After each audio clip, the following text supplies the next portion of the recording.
guro, si Teacher ZJ, na handang samahan kayo sa muling paglalakbay sa ating wika. Bago tayo magsimula, may tanong ako sa inyo. Naranasan mo na bang magsalita ng ganito? Hindi ko naintindihan yung lesson kanina. It was so confusing. Kung oo, congratulations! Hindi ka mali. Gumamit ka ng pagpapalit koda o code switching sa Ingles. Sa video na ito, aalamin natin ano ang pagpapalit koda. Bakit ito ginagamit at paano ito makakatulong sa pagpapahusay ng iyong pagsasalita sa wikang Filipino. Pero bago ang lahat, simulan natin sa pinakamadali. Ano nga ba ang pagpapalit koda o code switching? Ang pagpapalit koda ay ang pagsasama-sama o salit-salit na paggamit ng dalawang wika sa isang pangungusap o usapan. Halimbawa, magre-review ako mamaya kasi may quiz kami tomorrow. O diba? Simple lang at madaling gamitin. Aminin natin na ginagawa natin ito sa araw-araw. Maaari sa paaralan, sa bahay, at lalo na sa social media. Pero teka lang sa inyong palagay, bakit nga ba natin ginagamit ang pagpapalit koda? Ayan ang aalamin natin sa susunod na bahagi ng video na ito. Kanina nalaman ninyo ano nga ba ang pagpapalit koda. Ngayon naman, alamin natin bakit nga ba natin ito ginagamit. Pero bago ko tuluyang ipaliwanag kung bakit nga ba natin ginagamit ito, nais ko muna kayong tanungin. Kapag nahihirapan kayong magpaliwanag ng isang bagay gamit ang wikang Filipino, ano ang ginagawa ninyo? Hindi na lang itutuloy ang naisasabihin? Gagamit na lang ng ibang salita? O kaya naman, gagamitin ninyo ang wikang Ingles? Diba? Hindi lang sa mga fast food tayo nakakita ng mix and match, pati na rin sa mga salitang ginagamit natin.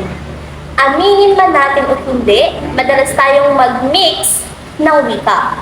Pero bakit nga ba?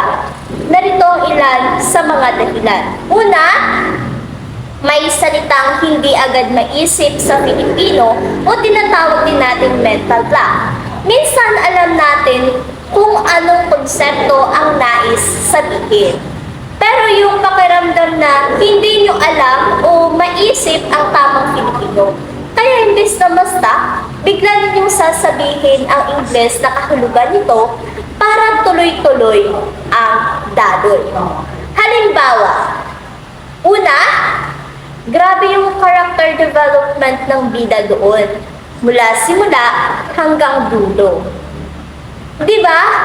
Mas sanay tayo sa Ingles kaysa sa ibang paksa. May mga paksa na lalo na sa paaralan, teknolohiya o sa trabaho na mas sanay tayo sa pag-usapan sa Ingles. Halimbawa nito, ang salitang module, Wi-Fi, internet, promotion, bonus, at iba pa. Impluwensya ng media at internet. Dahil sa social media at internet, mas nagiging exposed tayo sa wikang Ingles. Madalas sinasabay natin ito sa trending gamit ang Ingles na pahayag. Halimbawa, uy, ang aesthetic ng outfit mo today, very main character ang energy. Minsan, mas madaling maipahayag ang ideya kapag pinagsama ang dalawang wika. Mas nagiging simple at madaling maunawaan. Halimbawa, hala, thank you so much, hindi ko ito na-expect. Kaya sa halip na tumigil, gumagamit tayo ng ibang wika para tuloy-tuloy ang pagsasalita. Ang pagpapalit koda ay hindi katamaran. Ito ay diskarte sa pakipag-usap. Ang mahalaga na ipapahayag ninyo ang inyong saloobin at mga ideya. Ngayon, narito ang mahalagang ideya. Hindi kaaway ang pagpapalit koda. Pwede mo itong gawing kakampi. Paano?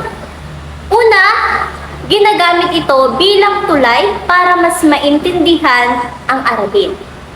Pangalawa, nakakatulong ito para maipahayag ang ideya kahit kulang sa salita. Pangatlo, unti-unti nitong pinapalakas ang iyong kakayahan sa Filipino. Halimbawa, I want to buy some tinapay. Pwede mo itong gawing gusto kong bumili ng tinapay. Kita nyo? Hindi mahirap. Unti-unti, masasanay ka rin. Ngayon naman, paano ka masasanay na gamitin ang wikang Filipino? Narito ang ilang simpleng paraan para mas mapabuti ang iyong pagsasalita. Una, magsanay sa pagsasalita. Makipag-usap sa kaklase gamit ang wikang Filipino. Okay lang kahit may halong Ingles. Normal lang yan. Pangalawa, magbasa at matuto ng bagong salita. Tandaan, mas maraming salita, mas madaling magsalita. Pangatlo, sumali sa talakayan. Huwag matakot magkamali. Ang pagkakamali ay parte ng pagkatuto. Pang-apat, makinig sa guro. Ang kanilang feedback ay makakatulong para mas gumaling ka. Panglima, gamitin ang pagpapalit koda ng tama. Gawin mo itong hakbang, hindi hadlang. Ang pagpapalit koda ay hindi dapat ikatya. Sa halip, gamitin ito bilang matalinong estratehiya na makakatulong sa iyo para mas maging mahusay sa pagsasalita ng Filipino. Bakit? Dahil sa bawat pagkakataong gumagamit ka ng pagpapalit koda, mas naipapahayag mo ang iniisip mo kahit kulang pa ang salita. Mas lumalakas ang kumpiyansa mo sa pakikipag-usap at mas natututo ka ng mga bagong salita at ideya na magagamit mo sa araw-araw. Tandaan, pagsasanay plus kumpiyansa plus tamang gabay equals pagkatuto. Simulan mo lang, huwag kang matakot magkamali at unti-unting makikita mo magiging natural sa iyo ang paggamit ng wikang Filipino.